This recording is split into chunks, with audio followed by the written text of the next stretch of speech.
नमस्कार, मैं डॉक्टर अंजू अग्रवाल, स्त्री एवं प्रसूति रोग विभाग किंग जॉर्ज मेडिकल यूनिवर्सिटी की विभाग अध्यक्ष हूँ। आज विश्व स्तनपान सप्ताह के अवसर पर मैं आप सभी को संदेश देना चाहती हूँ कि ये प्रत्येक बच्चे और प्रत्येक माँ का हक है, अधिकार है और उनका ड्यूटी है कि वो स्तनपान कराएं और बच्चे को स्तनपान करके माँ का दूध प्राप्त हो।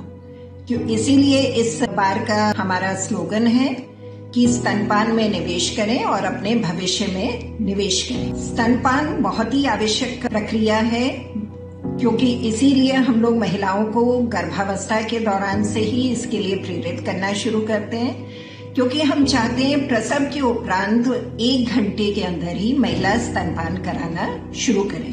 तो उसकी छाती का भी हम लोग निरीक्षण गर्भावस्था में कर लेते हैं कि कोई उसे परेशानी तो नहीं है, जैसे कि इन्वर्टेड निपल्स, और उसका उपचार भी गर्भावस्था में ही कर लेते हैं, जिससे कि प्रसव उपरांत तुरंत वो स्तनपान स्थापित कर सके। तुरंत स्तनपान स्थापित करने के लिए हमारे यहाँ लैक्टेशन काउंसलर्स भी हैं। यदि कहीं पर लैक्टेशन काउंसलर नहीं भी है तो घर की महिलाएं, उसके घर वाली महिलाएं, नर्सेज सब लोग प्रेरित करती हैं, सब लोग उसमें सहायता करती हैं, जिससे कि महिलाएं डिलीवरी के तुरंत बाद स्तनपान करा सकें। ये स्तनपान कराना माँ और बच्चा दोनों के लिए ही बहुत लाभदायक है। बच्चे के लिए जैसे कि आप जानते हैं कि ये तो अमृत ही माना जाता है माँ का दूध, और जब उसे माँ का दूध मिलता है उसे पूर्ण पोषण उससे मिल जाता है, उसे किसी और चीज की आवश्यकता नहीं रहती है। पानी की भी 6 माह तक कोई आवश्यकता उसे नहीं रहती है। इसके अतिरिक्त उसे माँ से प्यार मिलता है इस तरीके से, और उसे माँ से बीमारियों से, संक्रमण से लड़ने के लिए शक्ति प्राप्त होती है, जो कि उसे दूध के द्वारा प्राप्त होती है। इसलिए बहुत आवश्यक है बच्चे के लिए कि माँ स्तनपान कराए। परंतु लाभ केवल बच्चे ही को नहीं मिलता है, लाभ माँ को भी बहुत लाभ मिलते हैं। माँ के लिए तुरंत लाभ तो यह है कि वो जब स्तनपान कराती है तो उसको ब्लीडिंग कम होती है, उसकी बच्चेदानी जल्दी सिकुड़ के नॉर्मल होती है, और उसने जो गर्भावस्था में वजन बढ़ाया है अपना, वो वजन उसका जल्दी कम होता है और वो चुस्त और दुरुस्त रहती है। ये तो लाभ उसे तुरंत देखते हैं, पर यदि हम लंबे समय में सोचें तो इसकी और भी कई लाभ हैं माँ के लिए। उसमें छाती का कैंसर होने की संभावना कम हो जाती है, अंडाशय का कैंसर होने की संभावना कम हो जाती है, और डिलीवरी के तुरंत बाद जल्दी गर्भ दोबारा ठहरने की संभावना कम हो जाती है। परंतु यहाँ पर हम आपको यह भी बताना चाहेंगे कि ऐसा नहीं है कि ये सोचे कि माँ की स्तनपान हम करा रहे हैं तो हमें गर्भ नहीं ठहरेगा। गर्भ फिर भी कभी कभी ठहर सकता है। इसलिए बहुत आवश्यक है कि आप कुछ ना कुछ गर्भ निरोधक का अवश्य इस्तेमाल करिए, क्योंकि आपको अपने बच्चे की सेहत का ध्यान रखना है। जैसे कि आपको 6 माह तक केवल स्तनपान कराना है, ऊपर का दूध पानी कुछ भी नहीं देना है, और कम से कम 2 साल तक उसके बाद स्तनपान कराते ही रहना है। यदि आप इससे पहले दोबारा गर्भ धारण कर लेंगे तो आपके बच्चे को यह लाभ नहीं मिल पाएगा और बच्चा आपका कमजोर हो जाएगा।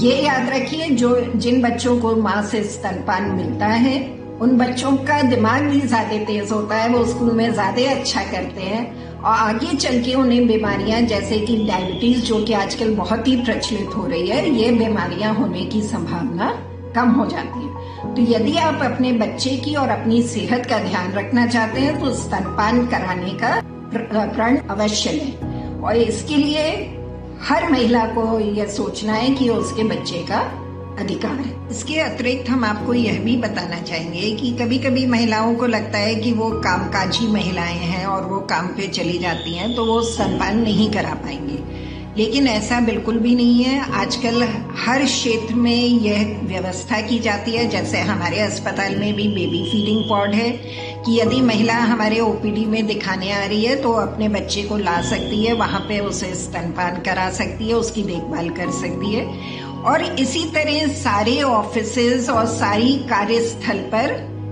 व्यवस्था की जाती है कि जिन माँओं के छोटे बच्चे हैं, क्योंकि सरकार भी चाहती है कि प्रत्येक माँ अपने बच्चे को स्तनपान अवश्य कराए।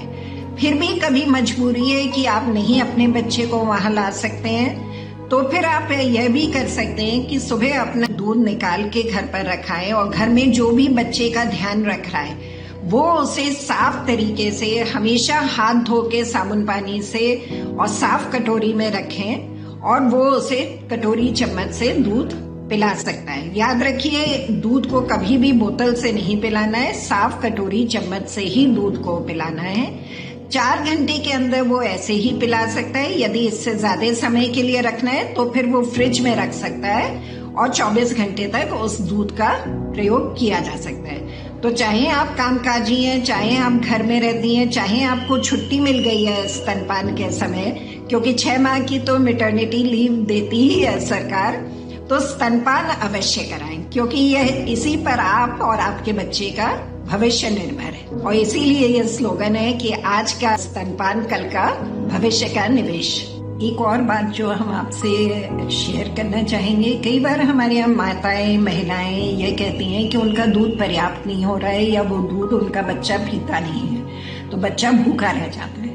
तो याद रखिए, आपका जितना दूध आ रहा है, बच्चे को बहुत सारा दूध नहीं चाहिए, शुरू में उसे थोड़ा थोड़ा ही दूध चाहिए और उसे जितनी आवश्यकता है वो आपका दूध पिएगा। यदि बच्चा दिन में 4 से 5 बार पेशाब कर रहा है तो इसका मतलब आपका दूध पर्याप्त है, और बच्चे का यदि वजन ठीक से बढ़ रहा है तो इसका मतलब आपका दूध पर्याप्त है। इसमें यह भी बहुत आवश्यक है, जब आप उसे एक स्तन से स्तनपान करा रही है तो उस समय पूरे समय उसे करने दीजिए। ये ना सोचिए कि 10 मिनट बाद मैं उसे दूसरे स्तन पर लगा लूं, क्योंकि जो दूध आता है आपके स्तन से, शुरू में जो दूध आता है उसमें